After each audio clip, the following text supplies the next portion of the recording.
y vamos a dar también inicio a esta charla. En nombre de la Facultad de Artes Integradas y la Oficina de Egresados, les damos la más cordial bienvenida a este encuentro que nos convoca esta tarde denominado El concepto de creatividad a través de la historia. Agradecemos mantener silenciados los micrófonos para evitar interferencias en el desarrollo de la charla y los invitamos a que aprovechen este espacio realizando sus preguntas y aportes. Sin más preámbulo, le doy la bienvenida a Andrés Felipe Gómez. Él es arquitecto de la Universidad Nacional de Colombia, especialista en estética, docente e investigador de la Universidad de San Buenaventura. Bienvenido, Andrés, muchas gracias por acompañarnos y tienes la palabra. Hola, buenas tardes a todos y a todas. Primero pregunta, sí, ya vi que sí estoy saliendo en pantalla, que no me veía.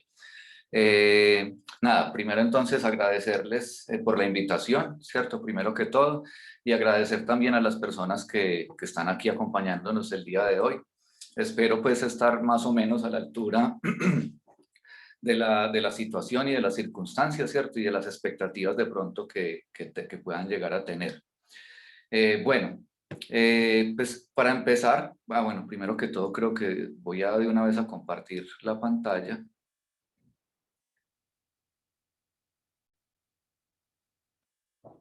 Listo.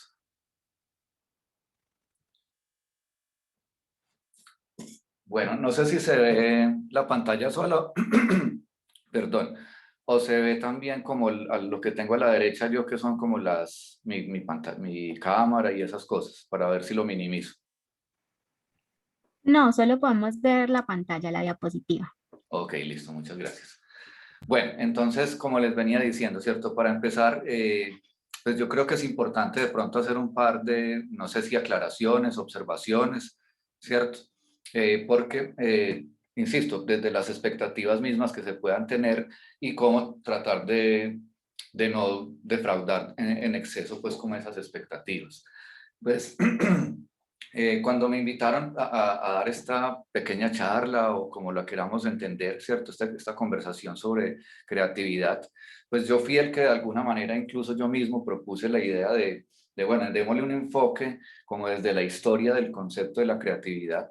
Y pues en esa labor fue en la que me puse pues para lo que traigo para el día de hoy, pero pues no puedo, digamos, abandonar, no me puedo desprender de mis condiciones. Es decir, yo no soy historiador, ¿cierto? Soy arquitecto y soy, digamos, especialista en estética, entonces la charla terminó teniendo un enfoque más desde la estética que desde la historia, evidentemente. Entonces, en ese sentido, de pronto pedirles incluso excusas, porque seguramente si hay alguien dentro del público que sí sea pues más conocedor de la historia, o sea, historiador o historiadora, pues podrá notar que el enfoque no es precisamente ese y que si fuéramos a pensarlo desde un enfoque historicista, pues me quedarían faltando un montón de datos, de información y además de fuentes que yo de alguna manera, pues digamos, no tenía o no tengo, ¿cierto? Entonces era pues, insisto, pues una aclaración que me parecía importante hacer. De todas formas, traté de darle un enfoque lo más histórico posible pues a la charla y también de aclarar un poco que pues precisamente por eso y también por las fuentes que yo manejo y de pronto el background que tengo y las influencias que traigo, eh, me concentré sobre todo como en casi que en dos palabras, en dos aspectos, ya lo vamos a ver un poco pues a lo largo de la charla, ¿cierto?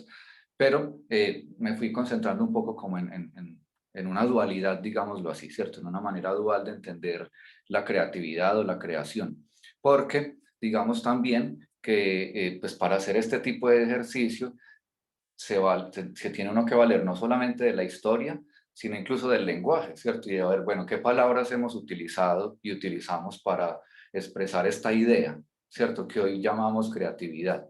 Entonces, dentro de ese contexto, digamos que me voy a concentrar, digamos, casi que en dos palabras, por decirlo de alguna manera, aunque trataré de mencionar, pues, otras en el camino. Bueno, otra aclaración de pronto importante que yo quiero hacer es cómo voy a transmitir pues como la información o lo que quiero contarles Lo voy a hacer, digamos, a través obviamente de la presentación que están viendo, ¿cierto? De una serie de imágenes, que es básicamente lo que tiene la presentación. De pronto en algunas partes de la presentación aparecerán unos pequeños textos, ¿cierto? Entonces, bueno, esa parte visual.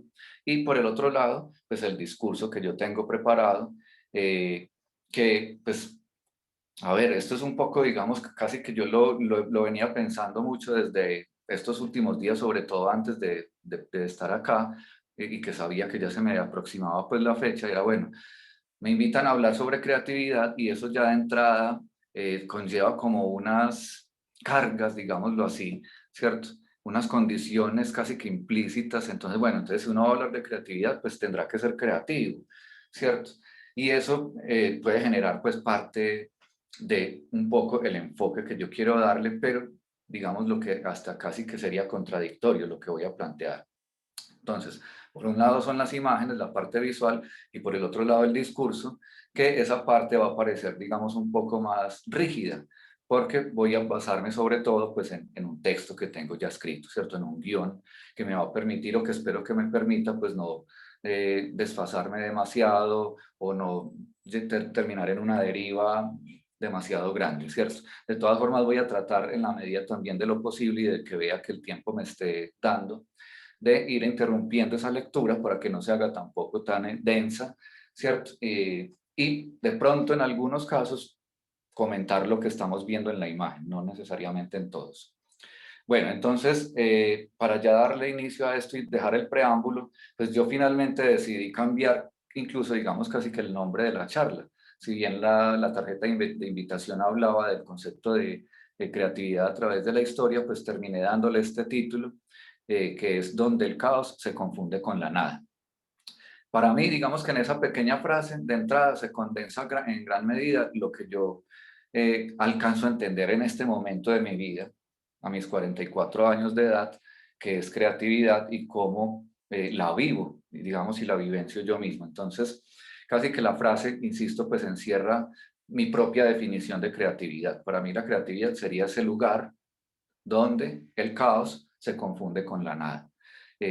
Más adelante, pues sobre todo como al final de la charla, pues volveré a este asunto y creo que quedará, o espero que quede pues ya un poco claro a qué me refiero con el lugar donde el caos se confunde con la nada. Bueno, hoy en día se habla de creatividad en múltiples contextos y para referirse a una multiplicidad de cosas diferentes, desde las artes hasta la ciencia y la tecnología, pasando por la política, la cocina, las relaciones personales, las formas de entretenimiento, la cultura o la forma de ver, entender y estar en el mundo.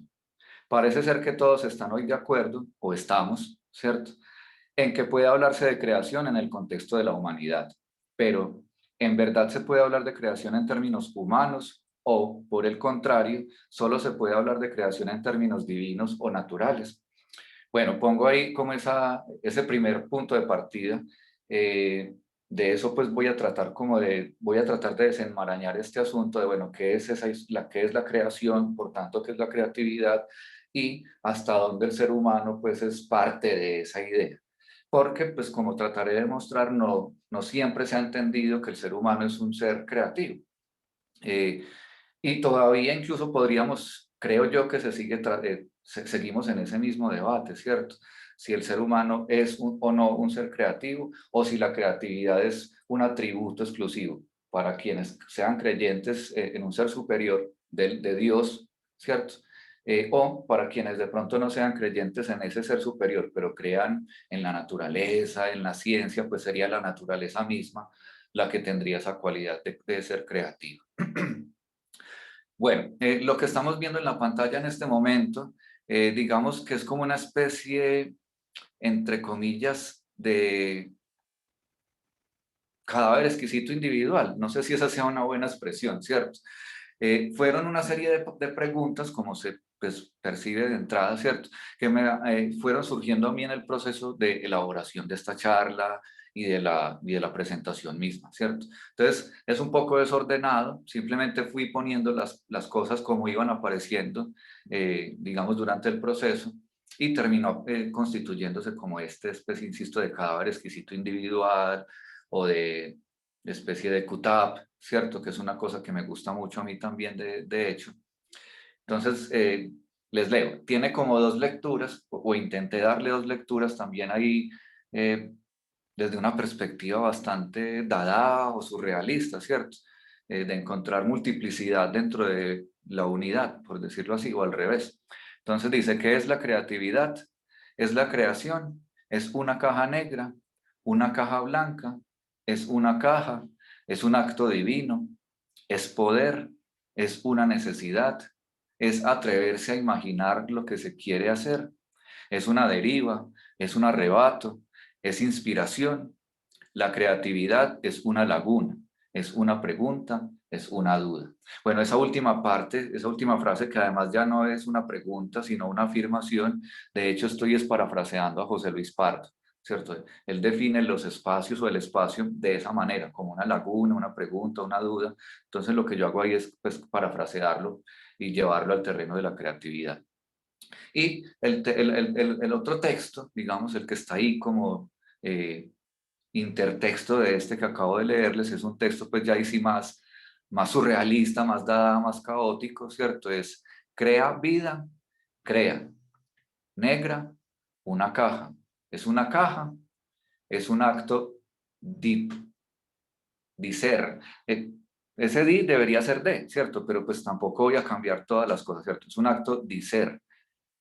En, en sí es ver una deriva, un vato. Vato es esta palabra que utilizan tanto en México, pues que para nosotros sería como un parcero, ¿cierto? Un parce. Un vato es ración, tit, gun, nada. Como les digo, esa segunda lectura es bastante caótica, bastante surrealista o dada, ¿cierto? Pero pues la pongo aquí de entrada también porque creo, insisto, que tiene mucho que ver en el fondo con ese intertexto que voy a tratar de transmitirles y que para mí es pues en sí misma la idea de creatividad. Bueno, se inicia por un caos y una nebulosa, todo dando vueltas mientras se siente y se pregunta la pregunta. Colores, imágenes, formas, personas, ideas, gestos y meteoros de todo tipo se amontonan en ese caos y esa nebulosa, inestable y vaporosa, pero también potencialmente fértil y rica. Todo se aparece como un ruido impidiendo escuchar alguna voz que permita tomar un rumbo, y sin embargo, el ser humano se ha enfrentado y se enfrenta constantemente a eso que a veces se llama creación. Muchas veces ha creído sentir cómo todo inicia con un ruido que rápidamente deviene silencio, un silencio tan atronador como el ruido mismo, el miedo. Es parte del miedo del acto de creación, confrontación con el abismo. El abismo es la fuente de la creación. El abismo es creación. Abro comillas. Lo que ahí está presente, ni simbolizado ni alegorizado, sino presentado en persona, es el caos, el abismo, el sin fondo. Y de este caos, de este abismo, surge inexplicablemente, pero con una evidencia total, una forma perfecta. Cierro comillas. Esto era Cornelius Castoriadis, un filósofo pues griego. Bueno, la imagen, aunque insisto que no voy a detenerme en todas las imágenes, pero la imagen es básicamente la fotografía, entre comillas, ¿cierto? De una nebulosa, de estas nubes de gas que hay en el universo y que son lugares de peligro, ¿cierto? Y la pongo allí y la relaciono con esto que decía yo del miedo, ¿cierto? Que cuando uno empieza un proceso, de pronto quienes estén aquí dentro de la charla, pues yo creo que todos o de otra manera vivimos el proceso de creación o de la creatividad. Como vamos a ver pues más adelante, voy a tratar de medianamente enunciar, pues la creatividad no es una virtud o una actitud o una aptitud exclusiva de, digamos, el artista o los artistas, sino de muchas otras entidades, de muchos otros seres, para no decir personas de momento, ¿cierto? Entonces, creo yo que tal vez ustedes se hayan también sentido enfrentados y enfrentadas a ese abismo, a ese miedo inicial, ¿cierto? Dentro del contexto del arte, se habla mucho, por ejemplo, del miedo a la página en blanco, ¿cierto? Del miedo a empezar. Y ese miedo, al mismo tiempo, lo trato de relacionar yo con esta otra idea, y es que iniciar un proceso de creación, cualquiera que sea, implica peligro, implica, si me permiten la metáfora, adentrarse en lo desconocido, en el bosque, en la selva, más que en el bosque, en la selva, en la jungla, ¿cierto? Es peligroso, pero sin ese peligro será pues imposible descubrir cosas nuevas, que es de lo que en últimas creo que se trata también la creatividad. Entonces, por eso la imagen, porque es un lugar peligroso, altamente pues peligroso de hecho, pero en el que al mismo tiempo se están gestando cuestiones vitales para el universo. Hoy en día, digamos, se sabe que en las nebulosas se forman las estrellas y de ahí pues los sistemas, etcétera, etcétera. Entonces, por eso pues un poco como iniciar con esa manera de ilustrarlo. La creatividad es un monstruo informe, es escurridiza y fantasmagórica, pero para darle forma a este magma cambiante y para buscar un poco de orden en el caos, debe buscarse en la historia del concepto de creatividad y acompañarla de otros relatos que permitan comprender un poco mejor la imagen de esta extraña pintura. Bueno, yo ahí dije que la creatividad es un monstruo informe, pues ese es un concepto que además estoy retomando de un autor que es Omar Calabrese, y en particular de un libro que se llama La Era Neobarroca. Dentro de este texto, pues Omar Calabrese nos habla, entre muchas otras cosas, de esta categoría que él llama los monstruos informes, y lo define el monstruo informe como un monstruo que no tiene forma, ¿cierto? Como dice la misma palabra, es una entidad cambiante constantemente. Digamos que es otra manera de hablar, de nombrar el caos del que yo estaba hablando hace un momento. Entonces, la creatividad se puede entender de entrada pues como ese monstruo informe, ¿cierto? Como ese caos cambiante, mutante, fluctuante, del que emerge en algunos momentos, diríamos de entrada, casi que mágicos, el orden, ¿cierto? Bueno, también quiero explicar un poquito esta imagen. Esto es un dibujo de Daniel Libeskind, un arquitecto muy importante pues en nuestro tiempo, muy famoso pues porque es el diseñador del Museo Judío en Berlín y del nuevo World Trade Center en Nueva York, ¿cierto? Y este dibujo, junto con otra serie de dibujos que él tiene, él los llama micromegas.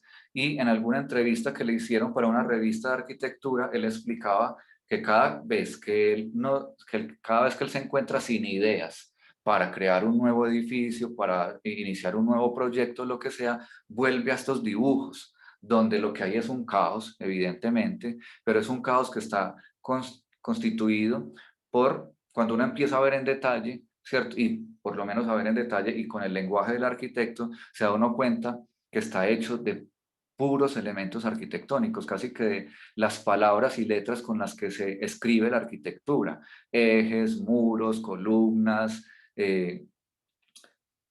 ventanas, vanos, ¿cierto? Etcétera, etcétera, muebles. Entonces, de ese caos, él mismo dice, como les digo, que él vuelve cada vez que de pronto se encuentra en una situación en la que no encuentra como qué camino tomar, ¿cierto? Por dónde ir para iniciar un nuevo proceso. Bueno, estas dos imágenes las pongo también básicamente para hablar de esa misma idea, de la idea del caos que se estabiliza en orden, por lo menos de manera temporal, ¿cierto? Que podríamos decir que es una cuasi definición de la obra y pues por tanto del proceso que llamamos creación. Entonces, aquí estamos viendo dos pinturas, bueno, dos reproducciones de dos pinturas. A la izquierda, una de Mark Rothko, este artista expresionista pues abstracto, y la obra pues es una obra sin título, como casi todas las obras de Rothko, pero que lleva como subtítulo blanco, negros, grises sobre marrón, ¿cierto? Si bien, si bien yo tomé aquí una decisión, digamos, estética en cuanto a la presentación, y como van a ver o como ya están viendo, todo está manejado en escalas de grises, ¿cierto? También es de aclarar que pues, la gran mayoría de estas imágenes tienen color, digámoslo así, originalmente. No así esta pintura de Rothko, que originalmente también podría estar muy cercana a estos tonos, ¿cierto? Es casi del negro al blanco, pasando por estos grises, ¿cierto? Yo la interpreto, esto es una interpretación que yo estoy haciendo acá, pues así muy libre, como ese paso de la oscuridad a la luz, ¿cierto? O del caos al orden, que es este proceso pues de creación del que yo estoy hablando. Y a la derecha pues tenemos una pintura de Salvador Dalí que se llama Gala desnuda mirando al mar, que a 18 metros parece el presidente Lincoln.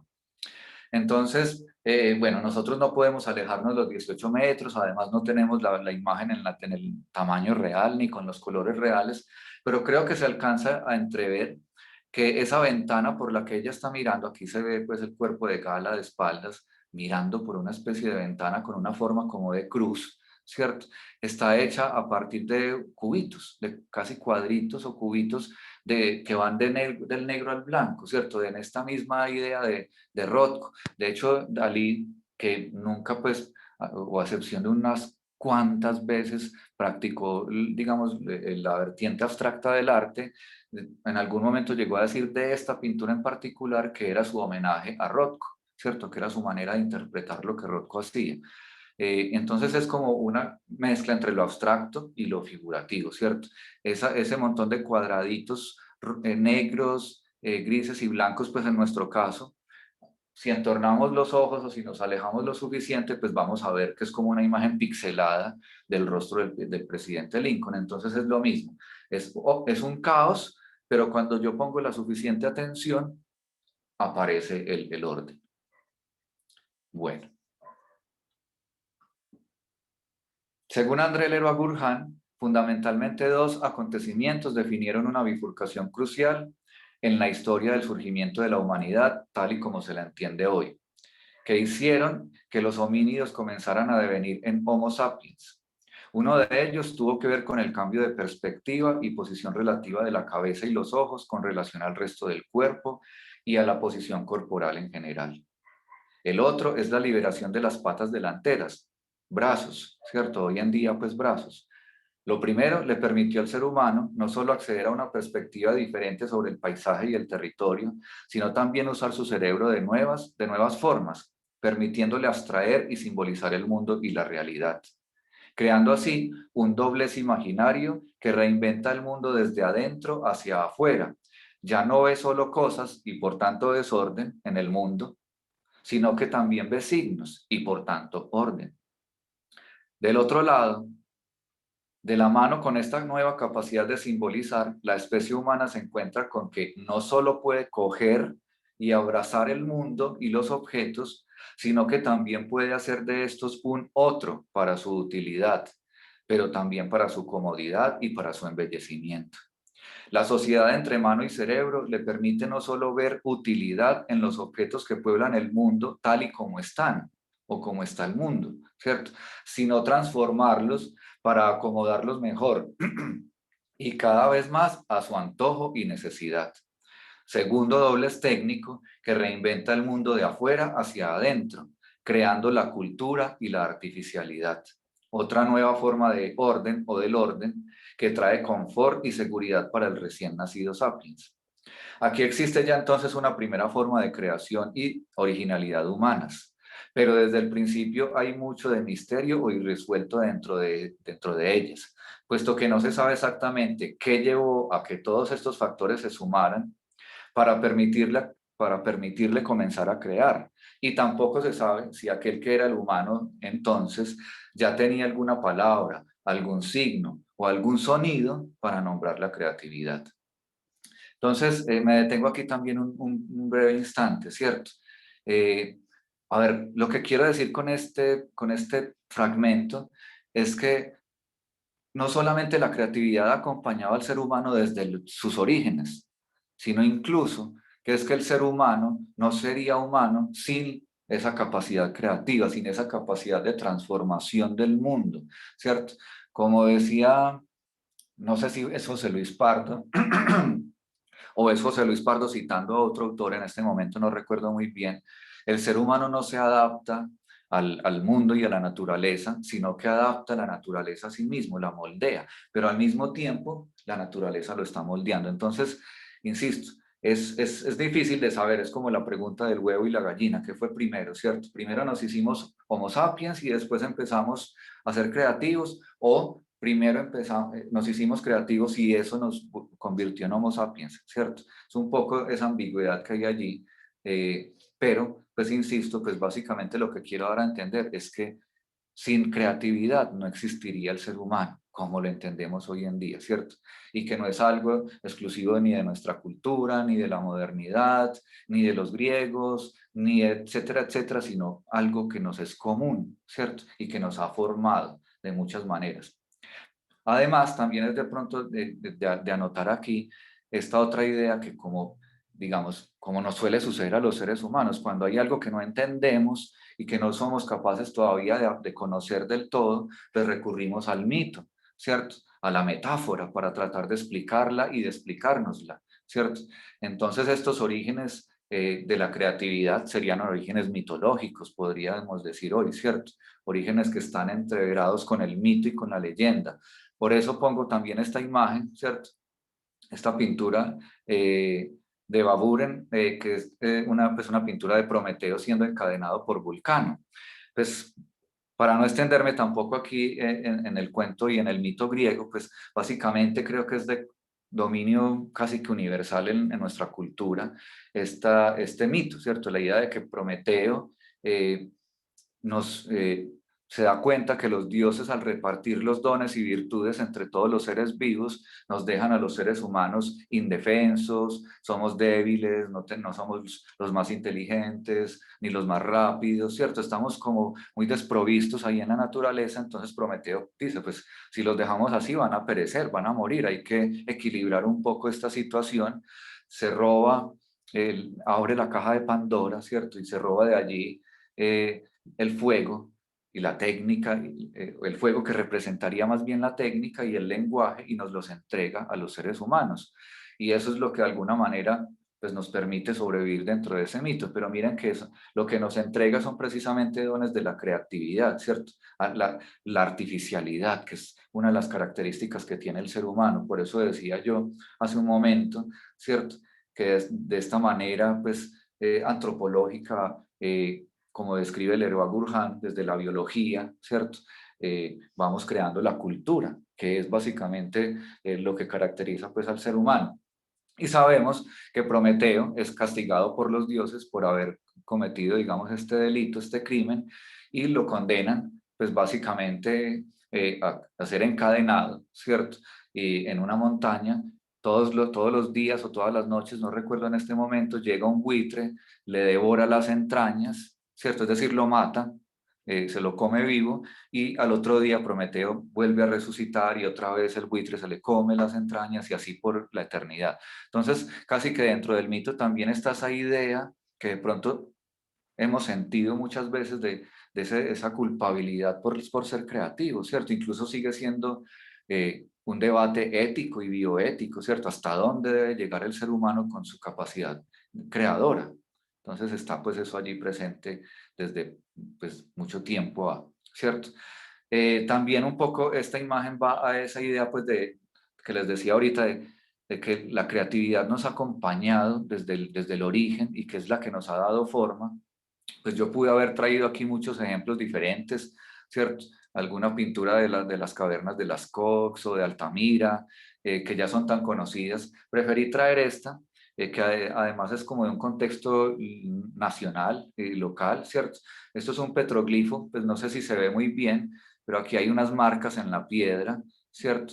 Y ese petroglifo queda acá en Colombia, en la Tebaida, en el departamento del Quindío. Yo tuve la oportunidad pues de ir y verlo y de presenciarlo pues en persona. Entonces es eso, ¿cierto? Es esa idea de que el ser humano se caracteriza precisamente por esa producción, ¿cierto? Por modificar el mundo, ¿cierto? Por adaptarlo a su imagen. Bueno, miles de años después, aquí voy a empezar a dar saltos porque, insisto, pues no tenemos el tiempo tampoco para abordarlo todo. Miles de años después, los griegos no solo inventarán la democracia, sino que su filosofía y formas de entender el mundo influirán y siguen influyendo en la cultura. Muchas de las palabras que usamos provienen de la lengua griega. Aquí ya estamos ante la historia y una historia escrita que puede comenzar a ayudar a entender lo que es crear. Pero, qué palabra tenían los griegos para decir crear? Y la respuesta corta a eso es que no tenían ninguna, ¿cierto? o no tenían un equivalente exacto para esta palabra que nosotros utilizamos hoy en día, que es crear o creación o creatividad. Citando a Vladislav Tatarkiewicz, que básicamente también de una vez aprovecho, fue como el autor en el que más me basé para esto que traigo el día de hoy. Entonces ustedes también podrían ir y remitirse al libro de Tatarkiewicz, que se llama Historia de 6 ideas: arte, belleza, forma, creatividad, mímesis y experiencia estética. Entonces, citando a Tatarkiewicz, los griegos no tuvieron términos que se correspondieran con los términos crear y creador, y puede decirse que tampoco tuvieron necesidad de tales términos. La expresión fabricar, poiesis, en griego, les bastó. En realidad, ni siquiera hicieron extensiva esta expresión al arte o a artistas tales como pintores y escultores, ya que dichos artistas no hacen cosas nuevas, sino que simplemente imitan las cosas que ya existen en la naturaleza. Cierro comillas. Entonces, bueno, la cultura griega que ha sido tan influyente para la cultura mundial, incluyéndonos nosotros, como vemos y como nos dice Tatarkiewicz en su libro, no tenía un término que se equivaliera o que equivaliera a la palabra creatividad. El más cercano sería el término poiesis, que significa producción o fabricación, ¿cierto? Y que tiene unas implicaciones muy diferentes a la palabra crear. Y dicho sea de paso, además, estas expresiones que nosotros hoy en día consideramos arte y que además les damos un estatuto muy elevado en nuestra cultura, para los griegos no eran lo que nosotros entendemos. Esta escultura de Laoconte y sus hijos, ¿cierto? Que para nosotros es una obra maestra, una obra de arte, para los griegos simplemente era eso, una escultura, y en ese sentido pues casi que un objeto más, como podría ser una silla o una mesa, y que está hecho simple y llanamente siguiendo una técnica. Por eso los griegos no hablaban de arte, sino de tecné, ¿cierto? De la técnica, y no hablaban de artista, sino más bien de un tectón, ¿cierto? De alguien que tiene un dominio, una destreza, una habilidad técnica. Bueno, así pues, ni Platón ni los griegos concibieron jamás la idea de creación a partir de la nada, puesto que según ellos, nada puede surgir de la nada, como dijo uno de sus filósofos más inspirados. Ahí estoy citando pues a Parménides de Elea. Todo lo que existe, existe a partir de alguna materia prima, sea esta ideal o física. Ni siquiera el demiurgo, ¿cierto? Que es el equivalente griego de Dios, ni siquiera el demiurgo puede crear a partir de la nada, puesto que éste crea a partir de ideas o paradigmas previos, preexistentes, y siguiendo una serie de normas o principios, arqués, ¿cierto? Más, en ese sentido, más parecido a un arquitecto que trabaja siguiendo unos planos y un plan previos, usando materiales y materias existentes para dar forma a su obra, que a un genio todopoderoso que por arte de magia haría aparecer todo a partir de la nada, ¿cierto? Entonces, para los griegos, ni los artistas, ni los artesanos, ni los arquitectos, ni siquiera Dios, ni siquiera los filósofos tenían esa capacidad de creación a partir de la nada, ¿cierto? Ellos consideraban que todo lo que existe, existe a partir de algo que le da origen, ¿cierto? Sean ideas, sean los átomos o los elementos, pero siempre hay algo previo, ¿cierto? Y insisto, pues ni siquiera Dios tenía pues esa capacidad de creación absoluta. Me perdí ahí, qué pena. Bueno, no sé, iba a decir algo, pero la verdad se me acaba de escapar la idea, ¿cierto? Pero básicamente, ¿cierto? Volviendo a tratar de retomar, entonces para los griegos, primero, no existía la palabra creación ni creatividad, y menos en estos contextos humanos, ¿cierto? Existía la palabra poiesis, que era producción o fabricación, y esa palabra aplicaba tanto para los humanos como para incluso el mismo Dios, ¿cierto? Ah, bueno, ya me acordé que era es importante que no se me escape en este momento, y es que yo mencioné allí que ese demiurgo se parece más a un arquitecto que a un genio, ¿cierto? Utilizando la palabra genio como un ser mágico, ¿cierto? Un ser omnipotente que ahí sí literalmente a partir de la nada puede hacer aparecer cosas, ¿cierto? Entonces, Yo aquí, esa palabra no va a aparecer en las diapositivas, pero la tengo aquí señalada en el diccionario. Quisiera leerles rápidamente la definición de genio desde el diccionario etimológico, que es el que estoy siguiendo yo también, ¿cierto? Entonces dice, genio, espíritu o deidad tutelar, pero después dice, disposición natural o inclinación, perdón, disposición natural o inclinación fuerte. O sea, el genio, ¿cierto? Nuestro genio es como esa inclinación natural que tenemos hacia algo, ¿cierto? Y una inclinación fuerte. Índole o condición esencial, ¿cierto? Una condición esencial, algo que nos es natural casi. Fuerza creadora e intelectual extraordinaria.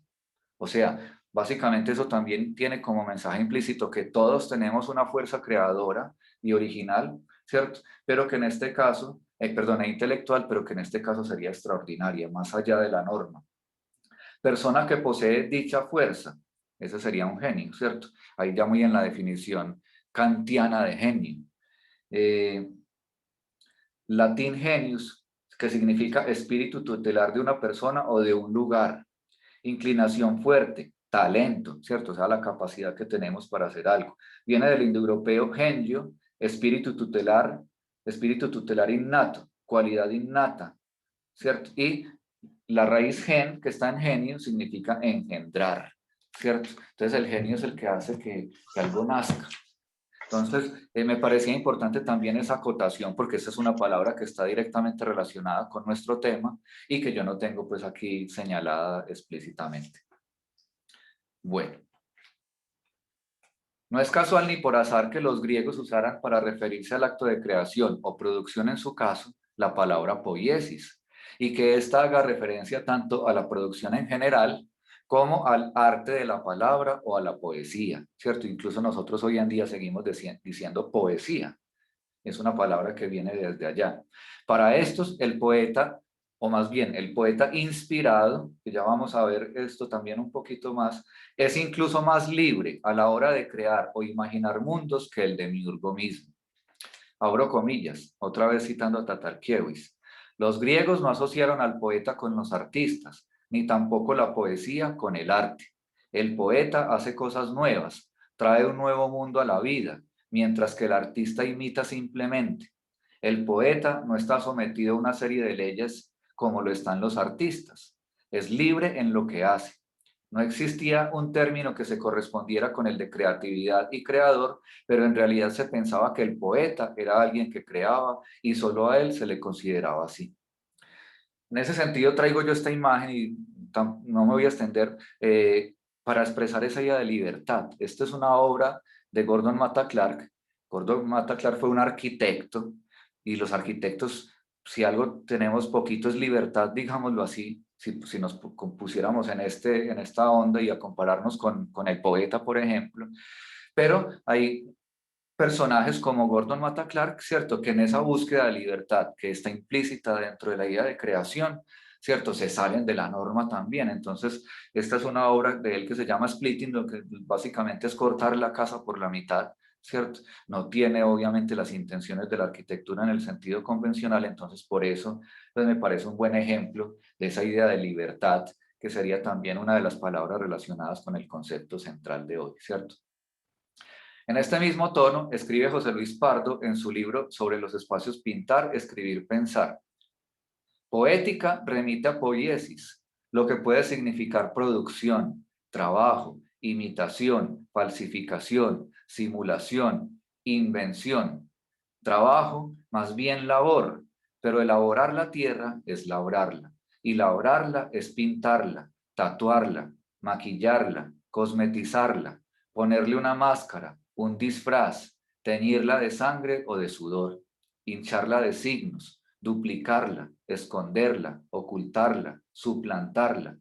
La sociedad, a través de sus poetas inspirados, otra vez esa palabra o esa expresión, poetas inspirados, ¿cierto? Inventa su pasado como inventa su tierra natal. Invención y producción, finalmente, pero no como creación ex nihilo, sino como retoque, recomposición, parcheamiento, disfraz.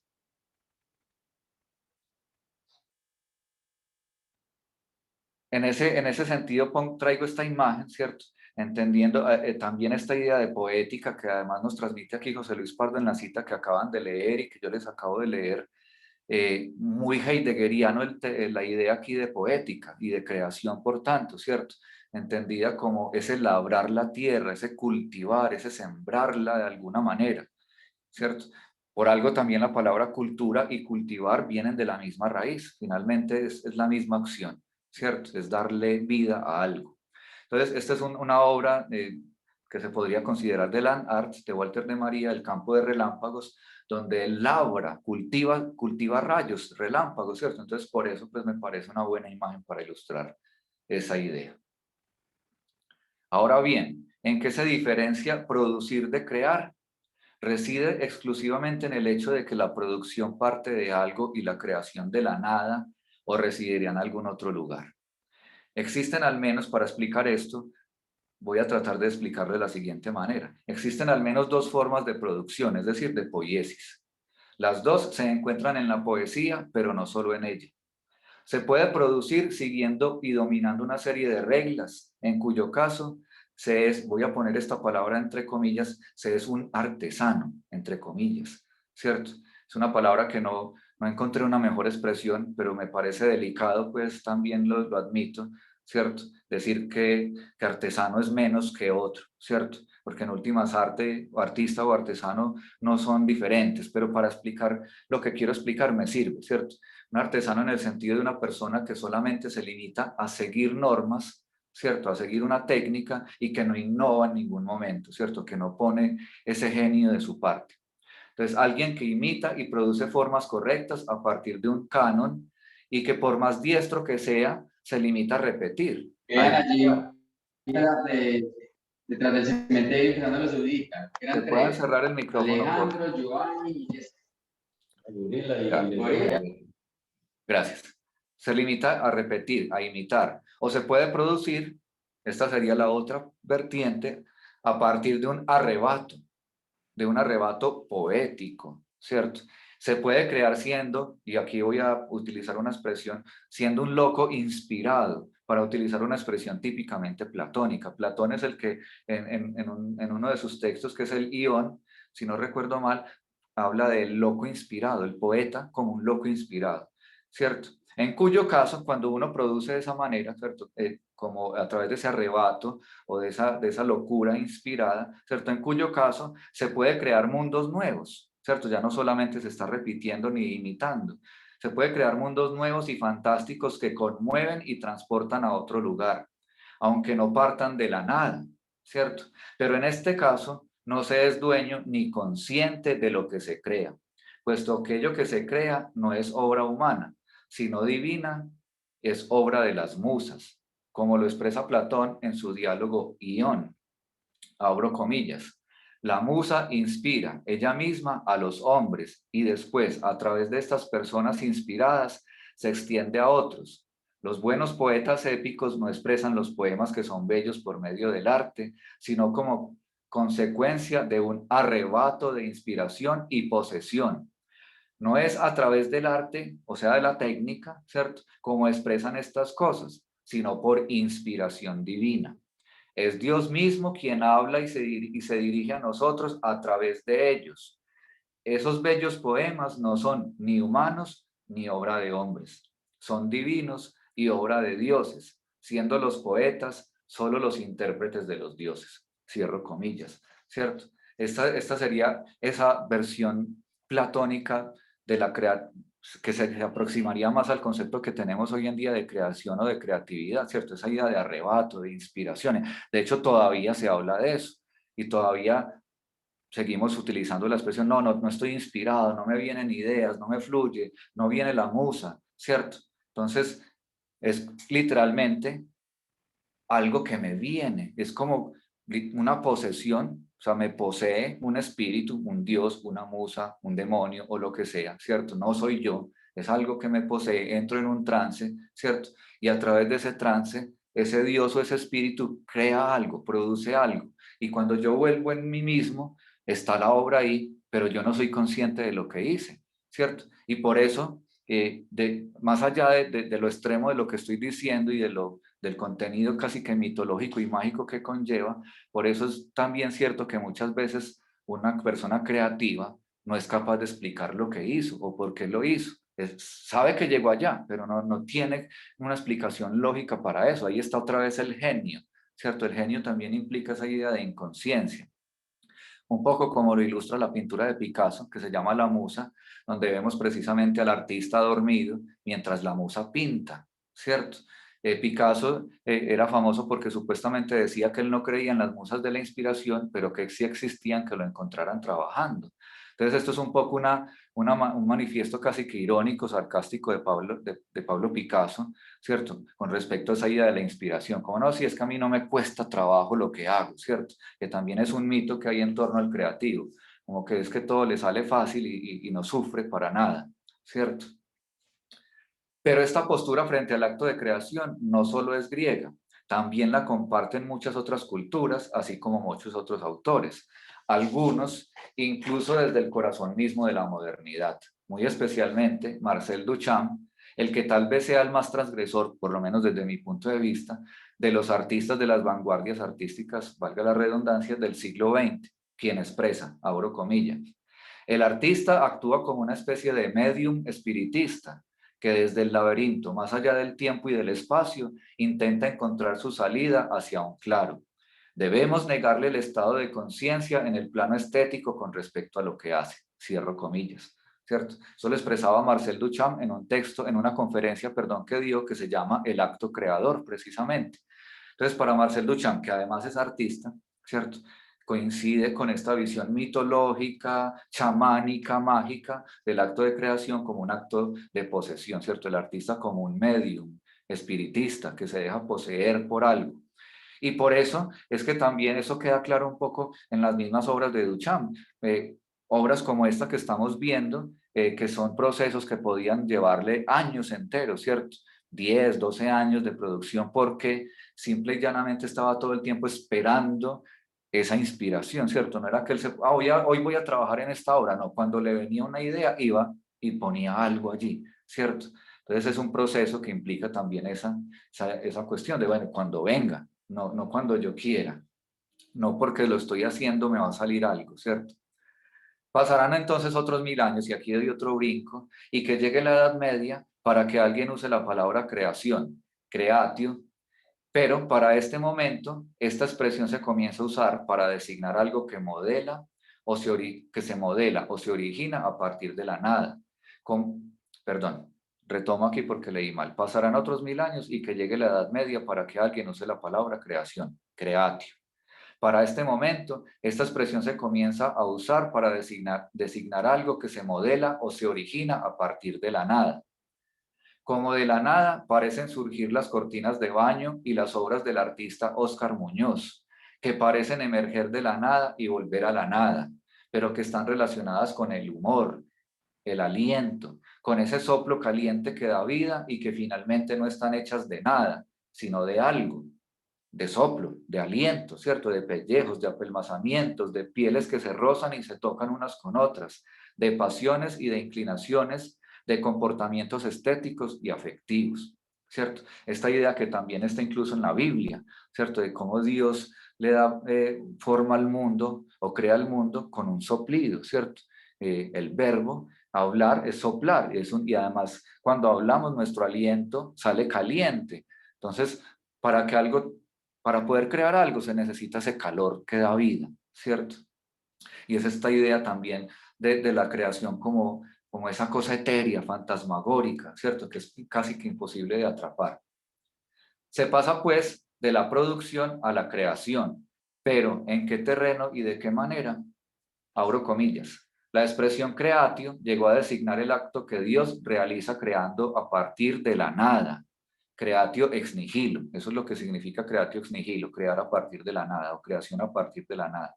En esta expresión, su significado era distinto a facere, es decir, fabricar, poiesis, ¿cierto? Pero al mismo tiempo dejó de aplicarse a las funciones humanas. Creator era sinónimo de Dios. Entonces aparece la palabra, en el contexto aparece la palabra creatio o creación, pero es un atributo exclusivo de Dios. no de los seres humanos. A los seres humanos seguimos imitando, seguimos copiando y haciendo otras cosas, pero no propiamente creando. Simplemente aquí un pequeño comentario sobre lo que están viendo en la pantalla, ¿cierto? La palabra crear tiene una raíz que lo enlaza con la palabra cereal, ¿cierto? Y si vamos a la palabra cereal, nos dice que viene de Ceres, diosa de los granos, de la agricultura, ¿cierto? Del crecimiento, y viene del indoeuropeo querés, que significa cultivador, crecer, hacer crecer, cultivar. Entonces, de nuevo, crear o creación o creador están enlazados con la idea de cultivar, de sembrar, ¿cierto? De labrar la tierra que nos decía ahorita José Luis Pardo. Así pues, tan pronto aparece en el entorno humano la palabra creación, se pierde la facultad para usarla. Se hace inaccesible, ya que el ser humano puede construir, pero no crear. Puesto que, además de ser la creación un atributo exclusivamente divino, la condición a partir de la nada hace virtualmente imposible su acceso a la criatura humana, ¿cierto? Porque nosotros somos algo, porque utilizamos materias primas, porque reinterpretamos lo que ya existe, incluso en la naturaleza misma, etcétera, etcétera. El ser humano queda una vez más por fuera de la esfera de la creación, a no ser para aparecer en la lista como una más de las cosas creadas por Dios. Perdón, no sé si el ruido que tengo yo aquí afuera les molesta a ustedes, pasó como una sirena. Un corolario interesante de esta idea de creación como exclusiva de Dios o de la naturaleza es la idea sostenida también por algunos filósofos de la Edad Media, como Tomás de Aquino, de que el universo es una creación continua, creatio continua. Abro comillas, según el acto de creación continua, el mundo dejaría de existir en el momento en que Dios cesase de crearlo. El mantenimiento de la existencia, la conservatio, significa también creación, creatio. Cierro comillas. Esto lleva a pensar que la creación y la tradición o la conservación no distan tanto la una de la otra y tal vez tampoco lo hagan de la destrucción.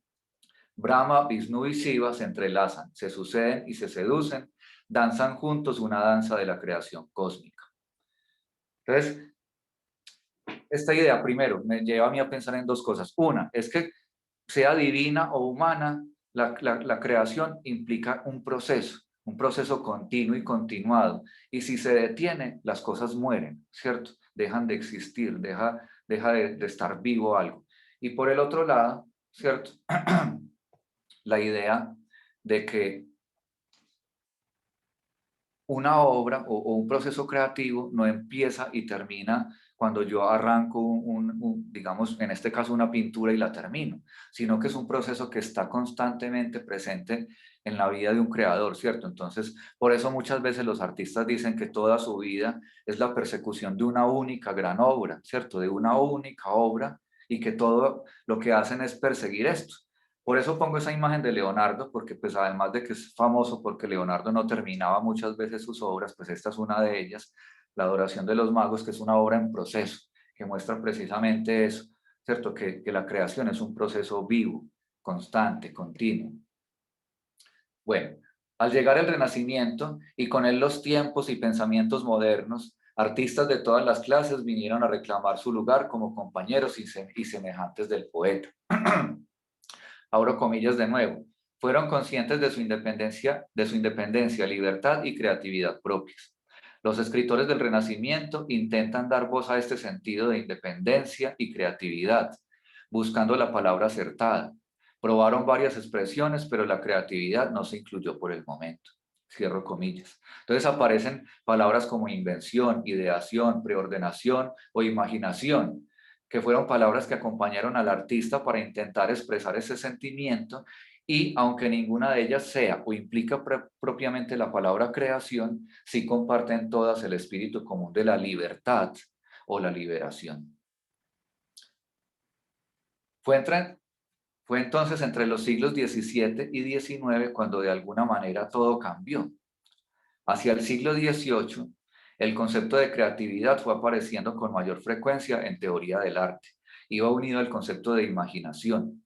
Así, esto es importante, ¿cierto? Ahí aparece otra palabra, ¿cierto? Imaginación, que es una palabra que también relacionamos con la creatividad.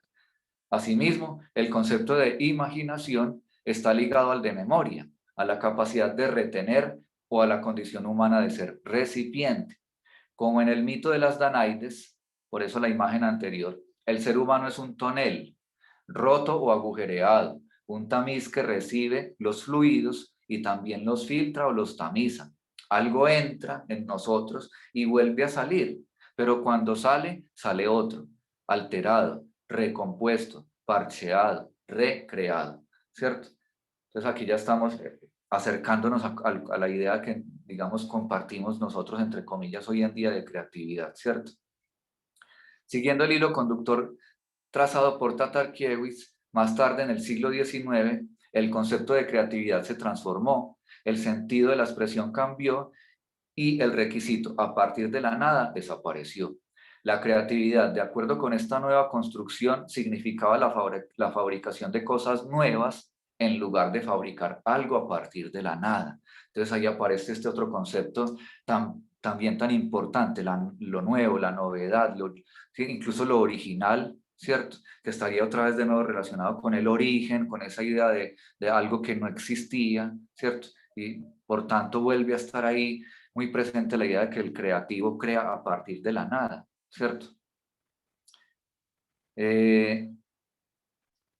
Esta actitud y este pensamiento se extenderán casi hasta el siglo XXI. Aunque tal vez fueron las personas del siglo XX, sus obras y su visión frente a la creatividad las que permitieron no solo ampliar el concepto, sino popularizarlo y llevarlo a la cultura en general. Citando a Tatarkiewicz, cuando al principio del siglo XX comenzó la polémica sobre la creatividad en las ciencias y en la naturaleza, la gente en general pensó que se trataba de la transferencia a las ciencias y a la naturaleza de los conceptos propios del arte. Por eso pongo esta imagen aquí de Albert Einstein y Le Corbusier juntos, ¿cierto? En el siglo XX es cuando empieza a considerarse que la creatividad ya no es solamente un atributo ni de Dios o solo de los artistas, sean poetas, pintores, escultores, ¿cierto? Sino un atributo humano y que puede haber creatividad en todos los campos de producción humana. Entonces, Albert Einstein es, digamos, entre comillas, uno de los primeros personajes que la cultura recibe como bajo ese título de creativo, pero además es que lo hace, ¿cierto? Se aceptaba que un personaje como Einstein podía crear, pero solo porque lo hacía como un artista, porque se comportaba, pensaba y actuaba como un artista, porque lo veían y lo trataban como un artista, ¿cierto? Entonces se amplía un poco el concepto, pero se restringe, digamos, al que es considerado artista. Bueno, ya para ir concluyendo, creación como destreza y creación como imaginación, ¿cierto? Sería como esa dualidad que les decía yo al principio, ¿cierto? En la que nos hemos debatido a través de la historia. O la creatividad tiene que ver con seguir unas normas, con ser un técnico o tener una habilidad técnica, o tiene que ver con la capacidad imaginativa, esa libertad, ¿cierto? Ese ensueño, esa idea casi que otra vez de que a partir de la nada, entre comillas, surgen las cosas. Entonces, bueno, creación como destreza y creación como imaginación, ley y creatividad, reglas y libertad, ¿cierto? Están esas dualidades ahí todo el tiempo. Esta es una dualidad que se ha mantenido a lo largo de los siglos y a través de las culturas. Mantenerse dentro de ella, sea para mantener uno o el otro punto de vista, sigue siendo una manera restringida de entender la creatividad, puesto que al invertir y luego disolver la polaridad, es decir, al deconstruirla, se comprende que la creación no es ni lo uno ni lo otro, ni se encuentra en lo uno o en lo otro, sino más bien en lo uno y en lo otro. En lugar del blanco y el negro, se presentan la infinidad de tonalidades y gamas del gris, incluyendo dentro de ellas a los colores. Esta podría ser la puerta a una visión expandida de la creatividad, más allá de lo divino, pero también de lo humano. Hoy se acepta y se comprende el hecho de que la creación de cada individuo existe por sí misma y como reflejo o espejo de alguna otra forma de creación, sea la del artista, la del poeta inspirado o incluso la divina. Tal vez por eso mismo resulte tan esquiva y ambigua la idea, porque la creación no es una, sino múltiple, es una multiplicidad, es rizomática, o para utilizar un concepto derridiano, es la corá, la chorá, ¿cierto? Esa cosa informe que le da forma a todo, el caos o lo abierto de lo que vengo hablando desde el principio. El ser humano crea y se recrea de múltiples maneras y en multiplicidad de contextos. Toda su vida está cruzada y atravesada por la creación. Es creador-creación o creación-creadora. Y justo en el encuentro entre estos dos, en lo que aparece cuando se encuentran, toma forma, se vuelve orden y cosmos, es el lugar de la sensibilidad donde el caos se confunde con la nada. Espero que ahí haya quedado un poquito ya explicado el título, ¿cierto? La idea que tenía yo, ¿cierto? De que eso es la creatividad, ese es el lugar, ¿cierto? Donde a veces, como decía también desde el principio, puede tomar forma algo. La creación es caos y proviene del caos. Es un caos armonioso, un oxímoron que se contiene y expresa a sí mismo, pero también es lo siniestro de donde proviene todo lo bello, y lo bello que contiene a lo siniestro. En el acto de creación, algo debe permanecer siempre oculto, incluso para el creador. Y si por accidente, por curiosidad excesiva, por descuido o por otra causa se descorre el velo, no se puede experimentar otra cosa sino terror y espanto. Eso también es casi un parafraseo pues de... se me va a escapar de Freud o de este señor que escribió Lo Bello y lo Siniestro, Eugenio Trias, ¿cierto? Cuando definen lo siniestro como tal. Entonces de ahí ya no definiendo lo siniestro, sino la creación de esa manera. Crear es moverse entre sombras. La creación es un cruce de líneas y acontecimientos. Es un encuentro, un choque y un intercambio entre fuerzas de todo tipo, tocándose, atiborrándose, haciéndose pellejos unas con otras. Se aman, pero también están en guerra. El creador lucha contra sí mismo y contra su obra, contra agentes internos y externos, pero también lucha por amor para mantenerla y mantenerse, para poder crear y crearla, y para, por ese mismo camino, poder crearse y recrearse. En este sentido, la creación es una guerra. Se trata también de encuentros y de inclinaciones, de caricias entre el creador y su obra. En este sentido, la creación es amor. De ese puro devenir entre el amor y la guerra, surge aquello creado como síntesis estética que resume y expresa todos estos encuentros y desencuentros. La obra es un tercero, es siempre otro, irreductible e irreducible. No se puede simplificar, pero tampoco domar o subyugar. La creación es lo indomable, es un laberinto. Abro comillas. Vivimos sobre el caos, sobre el abismo. Nosotros mismos somos caos y abismo. Cierro comillas. Bueno, y cierro también con esta otra frase, que tanto como estas últimas palabras como el último párrafo, digamos, que traté de leer, van a esta misma idea, pues, de la creación como caos. Dice Clement Rosset en materia de arte: semejante al mundo como lo concebían los atomistas de la antigüedad, la más bella de las pinturas jamás será otra cosa que un desorden organizado. Un desorden que vive y se mantiene en virtud de una rara fortuna que transforma de manera ocasional y excepcional el azar en ley, el sinsentido en sentido. Bueno, muchas gracias. No sé, ya si ustedes quieren hacer preguntas o tienen algún comentario. De mi parte, pues eso era lo que yo tenía preparado y de nuevo, pues espero haber estado más o menos a la altura de la situación.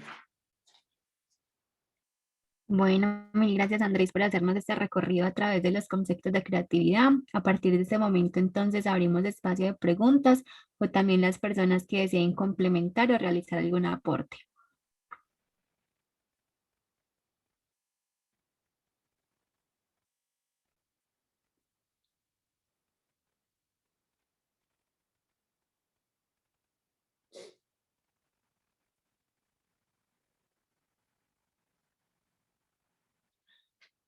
No sabe uno si ese silencio es bueno o malo, ¿cierto? Si es que quedó todo súper bien o si quedaron tantas cosas en la cabeza o no quedó nada.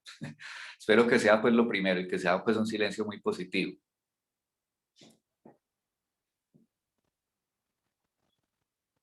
Gracias, Ricardo. Gracias a ti y a ustedes pues por haber estado aquí. Hola. Hola. Bueno, parece que no tenemos preguntas. ¿Alguien activa el micrófono desea participar? Bueno, ya lo cerraron. Bueno, entonces dado que no tenemos Ahí ninguna lo volví a pregunta, abrir. Qué pena. dale tranquilo. Hola. ¿Me escuchas? Andrés. Hola, sí, más o menos. Andrés, ¿cómo está? Habla. Mi nombre es Mauricio Soto de egresado y tuve alguna experiencia ya de profesor en la San Buenaventura, que lo recuerdo más o menos. Pues usted ya lleva varios años allá, me imagino, ¿cierto? De profesor. Sí. Andrés, mira, a mí, pues yo llegué como tarde a esta introducción tuya. Yo quería hacerle una pregunta más desde la vivencia, de la siguiente manera, y quiero que me la conteste no desde la teoría que la manejas muy bien, sino desde la cotidianidad, no podría decirlo.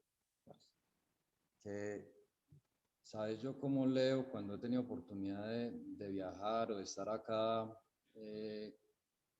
No hay que ir muy lejos para darse cuenta que nosotros realmente en la producción de arquitectura no hay creatividad en nuestro medio, o sea, nuestro medio local para mí no es creativo como tal, se cobija más como de una especie de snobismo o de tendencias, ¿cierto?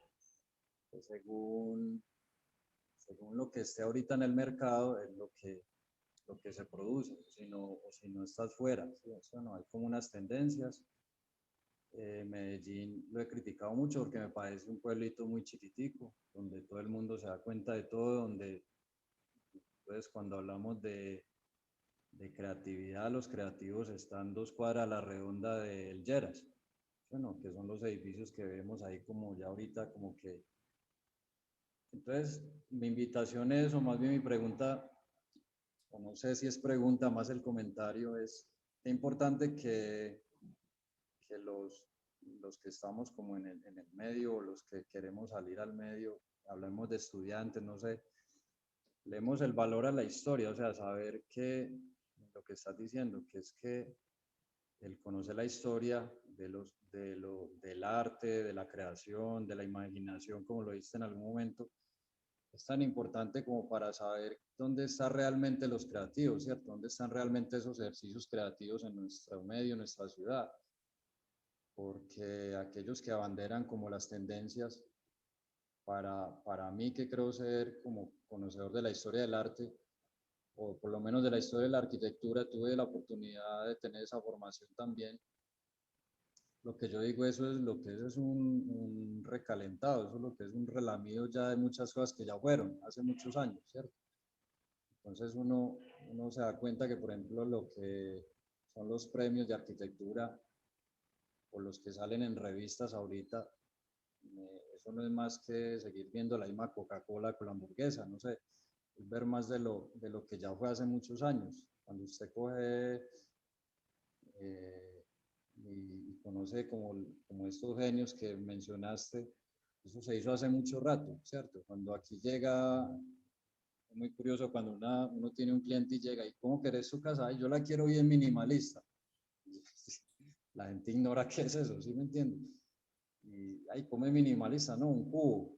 Ah, ¿cómo así? Es que eso, y el cubo, entonces ya devuelve el lenguaje el cubo, el cubo. Cuando te decía ahorita de esas modas y esas tendencias engañosas, por ejemplo, yo ahorita observo mucho hay ciertos grupos de arquitectura que entonces vuelven al ladrillo a la vista, vuelven hagamos ventanas circulares, cuando hace 10 años era lo más mañé que usted podía hacer, ¿cierto? Hay una tendencia medio retroindustrial, hay muchos híbridos, es sino ver estos edificios ahí cerquita de AFIT, que hay varios, o los que hablaba de estos hoteles nuevos que hay cerca de esta zona rosa del poblado, todo eso, que es como lo que más veo, ¿sabes? Lo que está ahí como en la vitrina, digamos, inmediata, donde uno dice, uy, son los más creativos, ¿no? Hay gente que se aprovecha y tiene una formación obviamente tienen que hacer un ejercicio creativo, pero que realmente no están inventando nada, ¿cierto? Y como te digo, son los que salen en las revistas, son los que salen en los premios, pero cuando te vas para Europa, que era otra también de los comentarios que quería hacerte, ¿qué tan ligado está el factor económico a la creatividad, ¿cierto? Porque entonces vemos esos megaproyectos, pues ya se murió Zaha Hadid, pero eran cosas de millones y millones de dólares y euros. Ahorita todavía Getty está vivo. En Nueva York hay muchos edificios nuevos que uno dice, eso vale un infierno de plata, donde muchas veces ya se volvieron simplemente franquicias, porque ya los arquitectos, algunos de ellos ya están muertos y siguen ahí. Uno de ellos, Zaha Hadid, por ejemplo, ¿cierto? Y siguen las franquicias. Pero dice uno, bueno, entonces, para ser creativo en arquitectura hay que tener mucha plata. También es otro de las inquietudes que veo, ¿cierto? O para que tenga el valor como tal de ganarse un premio, bueno, tiene que tener un buen patrocinio, una buena vitrina, como te digo. No sé si me fui por muchas partes, pero por algún lado me la vas a coger, ¿cierto? Y te agradezco Claro que mucho. sí. Me llegó de rebote pues la invitación. Veo mucho silencio, pues. Yo creo que a la San Buenaventura le ha faltado es el ruido, por el contrario. Este silencio no es bueno, no tenemos que seguir como en el rótulo de que es que la San Buenaventura queda en Bello y es para ir allá, como no, pues, como si fuera un convento eso allá, no, hay que hacer el ruido. Yo creo que la facultad lleva muchos años persiguiendo eso. Y si hablamos de temas creativos, en la creatividad, para mí los mejores ejercicios creativos se han hecho como en esa soledad, ¿sí me entienden? No tenemos que estar aquí en una facultad que esté en el Parque del Poblado, hablando de la que queda cerquita de Unicentro, no. La creatividad es otra cosa, ¿cierto? Y también esa es la otra invitación. Pues si yo supiera definirla, pues yo sería el más creativo del mundo, pero es muy difícil. Pues sería millonario, estaría haciendo otra cosa. Pero es muy difícil, lo que vos decís es como rebotar contra muchas partes sin ir a ningún lado y de pronto resulta un ejercicio que uno dice, esta es mi obra de toda la vida, pues, pero de todo lo perseguimos. También dejando, bueno, el otro comentario de la San Buenaventura es que, bueno, llega un momento de también hay que dejar como esa timidez de sentir de que decir soy bueno, o sentirse, hace como vamos como al fútbol, como los argentinos que creen los mejores, tampoco es malo, ¿cierto? Hay que creérsela. Bueno, no hay que seguir. Ay, es que la moda la ponen estos. No, nosotros podemos poner una moda antimoda, por ejemplo, ¿cierto? Ser totalmente anacrónicos, pues eso es la creatividad, ¿cierto? No es atemporal. Bueno, vamos a extender más porque va a aparecer el de la conferencia. Es usted, muchas gracias. No. Antes, Silencio. gracias a vos, yo te agradezco mucho la intervención y pues por mí yo no tengo problema, ¿cierto? Ya no sé la sala, hasta qué tiempo tengamos y bueno, y las demás personas. Como te digo, pues primero agradecerte la intervención, me parece muy pertinente todo lo que dices, ¿cierto? Pues a ver, tú digamos, me invitas a que te responda sobre todo como desde mi percepción personal, más allá que los datos que uno pueda tener. Pero finalmente, pues todo eso está, digamos, como cruzado ahí de una u otra manera, ¿cierto? Eh, pues a ver, muchas cosas dijiste, entonces no sé si todavía retengo yo aquí como todas las ideas, pues propiamente hablando, pero hay varias que todavía, pues digamos, me quedaron ahí dando vueltas. Una es el asunto, digamos, de lo que tú mencionabas como un poco el esnovismo, ¿cierto? Y confundir creatividad con esnovismo, por decirlo de alguna manera, ¿cierto? Me hiciste acordar mucho cuando yo estaba en la universidad, pues estudiando, como estudiante, y los profes, pues yo soy de otra generación evidentemente, ¿cierto? Y los profes míos que habían sido formados bajo, digamos, los preceptos de la modernidad, le decían a uno mucho en clase, y no era un solo profe o una sola profe, sino pues muchos profes, y a lo largo de los semestres le decían a uno mucho como pilas con las modas, ¿cierto? Eso se ve muy bacano ahora, pero dentro de 5 años vamos a ver. Y pues, no sé, en su momento cuando me lo decían los profes, yo pues estaba más joven, pues pensaba de otra manera. y yo lo veía como, estos profes como tan viejitos, como tan anticuados, es que no les gusta nada de lo nuevo y entonces todo lo viejo es mejor y no sé qué. Pero con el tiempo, y hoy a mis 44 años, de pronto entiendo un poco más a lo que iban ellos y ellas, ¿cierto? Y lo puedo ver, evidentemente, como tú dices, muchas veces, y yo creo que no es solamente en Medellín o en Colombia, sino en el contexto global, ¿cierto? Y más en una cultura en la que, como en la que estamos viviendo, en la que la moda es tan importante en todos los sentidos, pues se vuelve eso como una condición, más que ser creativo, es estar a la moda, ¿cierto? Y además que eso es una herencia también de la modernidad, ¿cierto? Estar a la moda, la novedad, además, que si bien es un concepto que a mí me parece valioso, también es peligroso, ¿cierto? Esa búsqueda excesiva de lo novedoso, de la novedad, puede desembocar en lo que tú dices del esnovismo, ¿cierto? Y de cosas que finalmente no terminan como trascendiendo. Entonces eso es un aspecto con el que, digamos, creo que comparto tu posición, ¿cierto? Y que me surgió esta reflexión, pues, escuchándote a ti, ¿cierto? Por el otro, el asunto de sentirse o no sentirse creativo, ¿cierto? Y lo que decías de que la San Buenaventura de pronto tiene que hacer un poco más de ruido, pues que yo creo, pues también estoy de acuerdo, primero que todo, ¿cierto? Creo que vale la pena arriesgarnos más, ¿cierto? No creo, pues no digo que es que no lo hagamos, pero pues valdría la pena arriesgarnos todavía mucho más. Creo que ya de entrada la apuesta de la facultad es una respuesta arriesgada, que no va a lo fijo que podrían, digamos, ir una facultad más convencional, de decir, no, es que esto es lo que es, y esto es lo clásico y lo académico. Entonces, en ese sentido, sí me parece que hay unos riesgos, pero también entiendo que de pronto a veces podríamos proyectar más esto y no dejarlo pues como todo tan al interior de nuestra facultad y de nuestras reflexiones. Y el asunto también con el vínculo con la tradición, ¿cierto? Finalmente, también esa búsqueda de la novedad, como digo, es un arma de doble filo, porque, listo, yo puedo, y también lo digo incluso por experiencia propia, pues, entre comillas, ¿cierto? Yo puedo hacer caso omiso de toda la historia y empezar a explorar por mí mismo, ¿cierto? Pero primero, puede que descubra el agua tibia, como dicen por ahí, ¿cierto? Que descubra cosas que ya estaban descubiertas y por no investigar y no conocer, pues no me di cuenta. Y segundo, me voy a demorar mucho y no tiene sentido, ¿cierto? Yo creo que la creatividad también está en esa condición humana de acumular el conocimiento generación tras generación, ¿cierto? Y de que yo no parto de cero, yo no parto de la nada, yo parto de más de 2000 años, por hablar de la cultura occidental y de la cultura que tenemos nosotros, pues contando desde la muerte de Cristo hasta hoy o lo que sea, ¿cierto? Pero podríamos contar mucho más, ¿cierto? Como decía yo al principio, desde las cavernas, ¿cierto? El hombre del paleolítico y qué sé yo. Entonces, es todo ese conocimiento que hemos ido acumulando. Ahí está la historia, ¿cierto? Y ahí creo yo que pues no tiene sentido, a no ser que uno sienta esa necesidad de irse por el camino uno solo, cuando puede apoyarse, como decía, ¿quién era?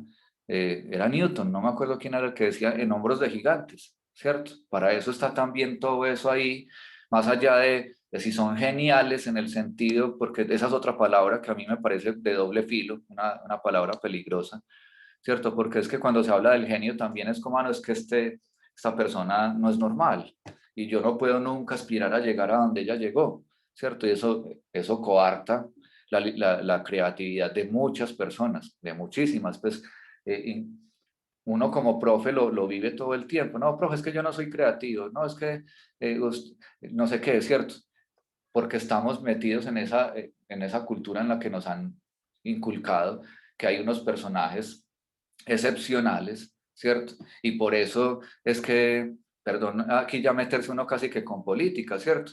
Que no digo que no lo merezcan, pero por eso es que entonces Frank Gehry puede cobrar chorrocientos mil millones de dólares por un diseño, mientras que yo, Andrés Gómez, si cobro 500.000 estoy de buenas, porque pues, estoy aquí haciendo una comparación ridícula, ¿cierto? Además yo ni siquiera me puedo comparar con Gehry porque no estoy en el mismo terreno, pero pues para hacerme entender un poco, por lo menos los dos somos arquitectos, ¿cierto? Entonces, claro, cuando tenemos esa categoría de genio entendida como esa persona excepcional, pues se dan ese tipo de fenómenos. Yo insisto, no digo que que no pueda tener un valor, pero no sé hasta qué punto eso se convierte ya en otra situación. Entonces, bueno, no sé, tampoco me quiero yo extender más de la cuenta. Insisto, pues hiciste varias reflexiones y seguramente yo no las volví a coger todas, ¿cierto? No las retuve todas suficientemente, pero por lo menos pues como devolverte ahí un poquito el feedback y agradecerte de nuevo pues por tu intervención.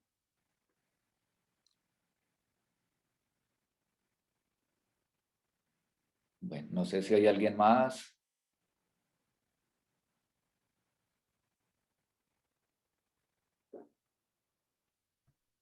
Bueno, entonces parece que no. De nuevo les recordamos estar participando de los encuentros que las facultades y la universidad realiza para estudiantes egresados. A todos les agradecemos su participación y también especialmente a Andrés por compartirnos su valioso conocimiento. Muchísimas gracias y que tengan una feliz noche. Gracias a ustedes y a todos. Cuídense mucho.